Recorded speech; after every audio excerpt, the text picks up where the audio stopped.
Yo, what up? It's your boy, Poop Dangy Dang, and today we're going to talk about Marathon because we're on the fourth day of the Server Slam because it's Sunday. So we had an opportunity to play for half the day, Thursday, Friday, Saturday. Okay, so maybe 3.5 days. And we're testing the game out. They've already updated the Server Slam and made it so a few changes. I think one of the changes was you get player interaction or PvP a lot quicker now than you did on day one. But yeah, no, they're making updates to even the beta. They seem to be listening to the public so far. The public has recommended a few changes, and it looks like from the original testing stages, which I saw on YouTube, a lot has improved. So first, let's go into my background a little bit, and then we'll go into what is Marathon, and then I will give you the pros and cons and how it differs a little bit from Arc Raiders. My background meaning how many games have I played and why am I even talking about this? Well, extraction shooter rise. Arc Raiders, I have over 7 days of game time in. Absolutely nuts. And for Marathon, I've already put 20 hours in just for the beta. And for Destiny, I've played that game for years. Destiny 2. And I also played Destiny 1, but I didn't play it as much as 2, for sure. And I've played all the Halos, except for Halo 5. I've played every single one of them and beat most of the campaigns. So I've been playing Bungie games for a while, and I put a lot of time into the new extraction shooter game types. So, that being said, what is Marathon? Like, how does this game work? Let's get into the background a little bit.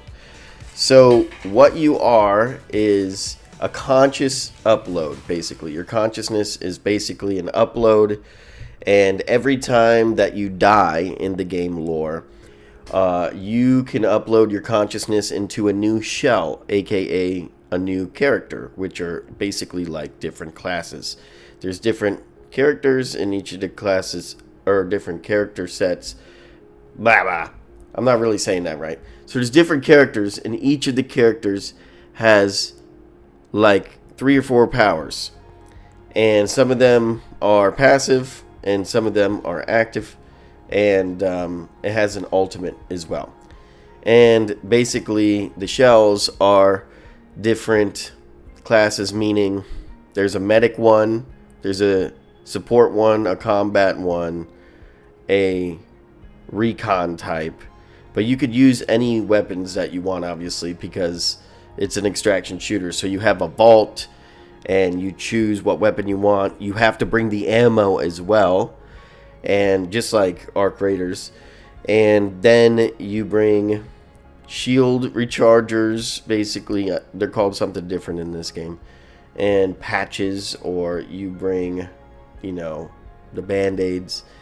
And then you put on even more than you're used to probably in an extraction shooter stuff on your guy that affects your skills and then could affect your class abilities as well to boost them a little bit. But we'll go into that in a minute. But basically, you're a conscious upload that can go into any of these shells. And when you die, your conscious goes back to the upload or the cloud.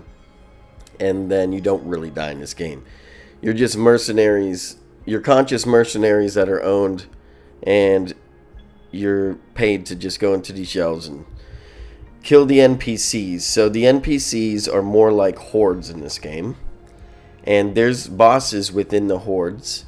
And there's events where you basically have to fight the NPCs to get a cash box and all this and that. But there's a lot of NPCs in the game, and it's hard to differentiate them from actual players, which is different than Arc Raiders because obviously the NPCs look completely different. But let me go over what I wrote down here in my notes and try to keep it organized for you. First, we'll talk about what's different than Arc Raiders because that's the #1 extraction shooter out right now. Then we'll talk about Marathon pluses, and then we'll talk about Marathon needs some improvements. So those are my categories that I'm putting this in. So Marathon, this is what I wrote down. Marathon overall looks like a Halo game. The characters are bubbly and badass looking, but the guns play like Destiny 2, and the abilities play like Destiny 2 as well. So that's kind of the main interaction that I would put between Halo and Destiny as I would compare it to this. So what's different than Arc Raiders if you've played Arc Raiders? Number one, Arc Raiders is third person, this is first person. There's no weapon or item decomposing that I could tell so far. So that means you could play with the same gun pretty much forever unless you lose it in battle, which is bound to happen eventually. It's hard to tell NPCs and players apart unless you're close, like I said. They kind of are humanoid. They're robotic, but your shell can look robotic also. So that's kind of hard to differentiate unless they're... You can kind of tell... A dead giveaway is when a player starts shooting NPCs. Obviously, you can tell, like, the pattern of the shots and stuff like that. It isn't computer-like. And so an NPC giving away a player's position is far less noticeable in Marathon than in Arc. So in Arc, you could kind of look up in the sky, and maybe a Rocketeer or something flying will start shooting at them, or a Seeker will beep them out, or something like that. Like, you could tell... Players are over there a lot quicker than you can in Marathon. And so another huge difference is there's no safe pocket. So in Arc Raiders, if you haven't played it, there's a safe pocket that if you find something, not in the free kits, but you have to you have to upgrade your stuff a little bit. If you haven't played it, it's hard to explain. You have to upgrade your ability to hold more stuff, like your backpack, to a different tier so that you could have a safe pocket, and you could do that easily in Arc Raiders. And you put one of the precious items you find out in the field in your safe pocket, and so even when you die, you get to keep it. Well, that doesn't really work in Marathon. There is no safe pocket. So you bet it all, and you either lose it all or you win more, or maybe you just extracted with far less shit, which was, I don't know. This Marathon could get a lot more complicated when it comes to revives, and I'll explain that in a minute. But dying is quicker in Marathon, like 100%. Like, meaning when somebody starts shooting you, you're going to go down faster than you would in Arc Raiders, as of now anyway. And even if, like, have like a lot of shields, like, you could probably run around with the free kit in Arc Raiders and die less quick than if you were shielded up in Marathon and start to get shot. Extraction is only for one team. So when they have an extract, basically it's going to extract people. And once that team uses the extract, that extract is gone. And then it moves on the map. So you have to maybe even go across the map to get to the extract if somebody took it there before you. So they are battlegrounds. People fight over the extracts, and some people camp the extracts, and it happens a lot more so in Marathon than in Arc Raiders. There's a lot more extraction campers, yeah.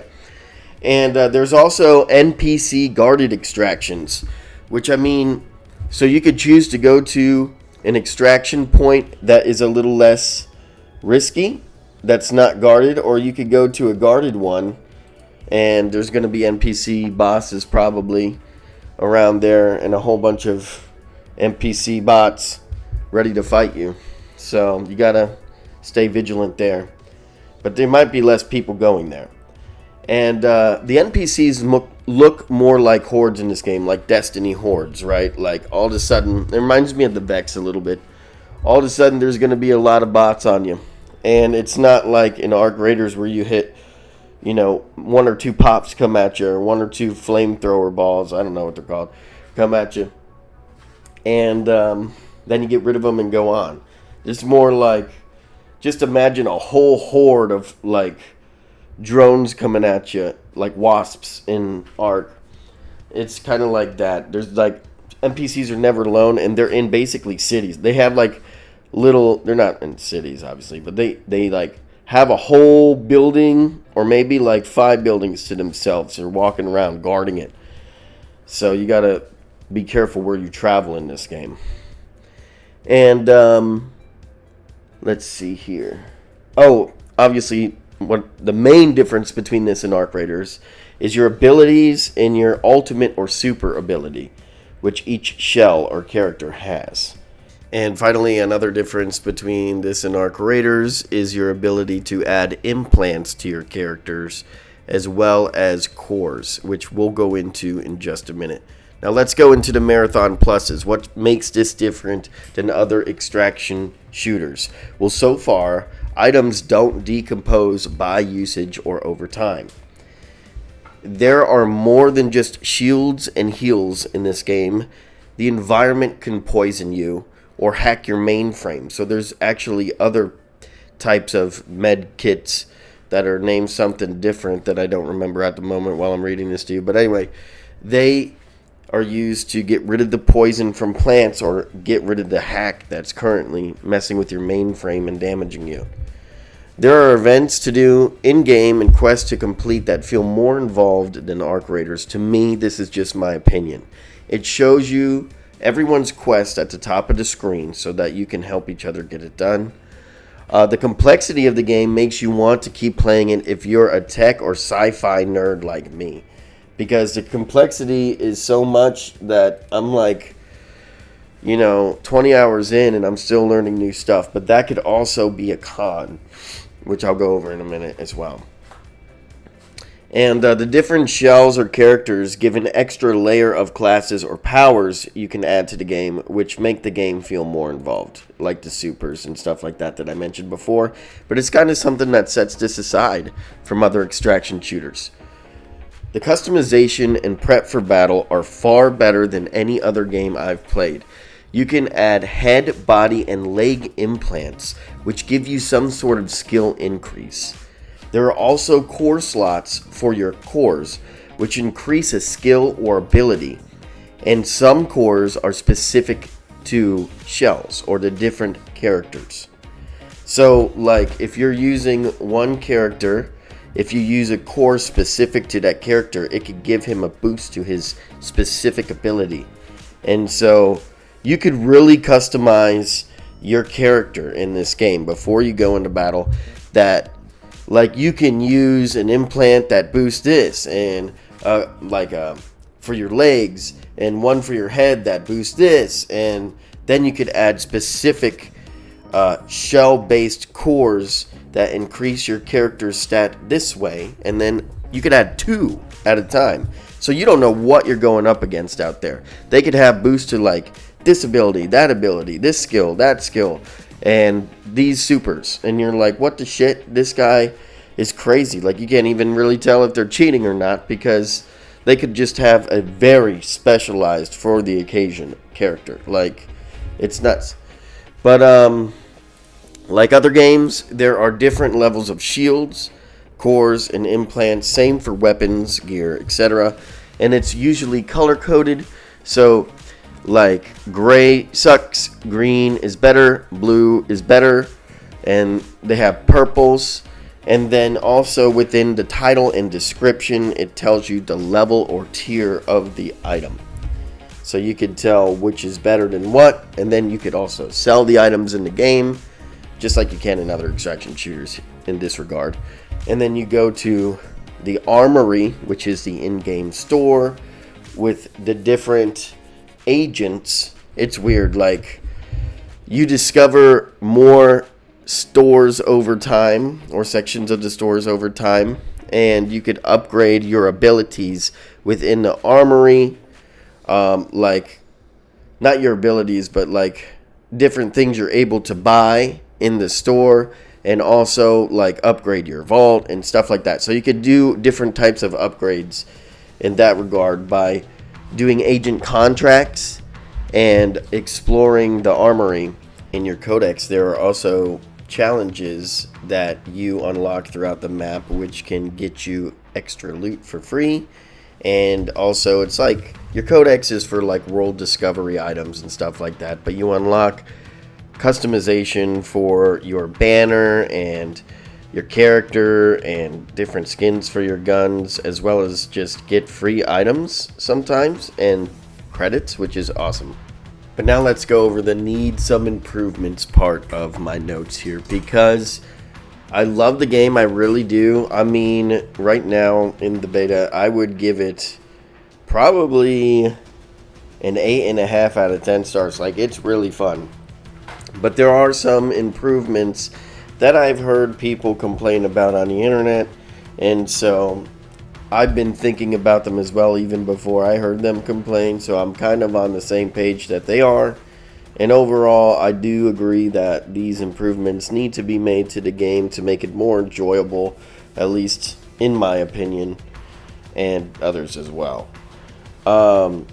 Your stamina, which is called heat in this game, the more you run, the more heat you generate, and you could like overheat your shell or whatever, and you have to like slow down and walk for a little bit before your heat goes down, or basically your tiredness, and then you're able to run or use some sort of ability again. It goes away by default way too quickly. Now you can upgrade this, but it just, dude, it's not like, it should not be doing that by default. Like, you run out of heat so quickly. So what you want to do in the game is switch to your knife and run that way, because you're a lot lighter on your feet and you move a little bit faster. But then you got to switch back to your weapon quick. You can't like stow away weapons. You could just switch to your knife and run faster. But like, you run out of stamina really fast in this game, and it takes forever for it to come back by default. Now, like I said before, the complexity for nerds like me make the game really fun to play and really interesting. However, after 20 hours invested into the Server Slam so far, I still don't know what everything does. And this game is so complex. Some people just want a game like Arc Raiders where they could... I mean, it still takes a long time to understand everything in Arc Raiders, but it is far more like understandable than this game. So some people might be turned off by that. Now I've run into these things a little bit, and myself, this is my opinion. I don't like the quick melee is like you're punching them. Like, I have a knife in my inventory. I know games are like this now, like even Call of Duty kind of does it. But like, when I want to melee somebody when they're right next to me, I want to knife them. I'm not trying to punch them. So switching to your knife and knifing is different than just meleeing him. And then like, you have a knife on you, but you're fucking punching them. Like, it doesn't make sense. It pisses me off, and I've lost battles like that. Someone's knifing me and I'm trying to melee them, and all I'm doing is punch and punch and punch. Like, I'm gonna lose that. Okay, so sometimes when I go to revive a dead teammate, it loots their goddamn thing instead of revive them. Now, I know I could switch to keys, but, like, by default, this sucks. Like, I'm going up to revive my dead teammate. So he's fully dead. In this game, by the way, you could revive down teammates quicker, but then you could also, like, fully reboot dead teammates right on the spot, but it takes a lot longer. But their loot that they drop, their backpack that they drop is right next to them, and sometimes I'm trying to revive them and there's people shooting at me, and it's like, fuck, I'm looting them every time. I'm pressing a button and it's looting them. I don't want to do that. I'm trying to revive them. So, and finally, you get down to far too quickly in this game. Like, it is far too quick. If you're running a free kit, like, it's like immediate. If you have multiple people just shooting at you real quick, but like, it's far less immediate in Arc Raiders. And but yeah, if they just made you a little bit more sturdy in this game, just a little bit, switch the melee to a knife, and let us revive down teammates with the same button you defaultly assign me to search loot, and make the game a little less complex and the stamina a little more robust, this game would be perfect. Like, I would probably give it a 9.5 out of 10. I really enjoyed this game. I like the complexity. And overall, I think I'll be putting a lot of hours into it and playing the shit out of it because I'm a Halo and Destiny fan. More of a Halo fan than a Destiny fan. But I'm a huge extraction shooter fan, huge Arc Raiders fan, and this is great. So thanks so much for listening. Your boy Poop Dangle is out. And don't forget to like and subscribe. Thank you so much, guys. You guys are awesome. Bye.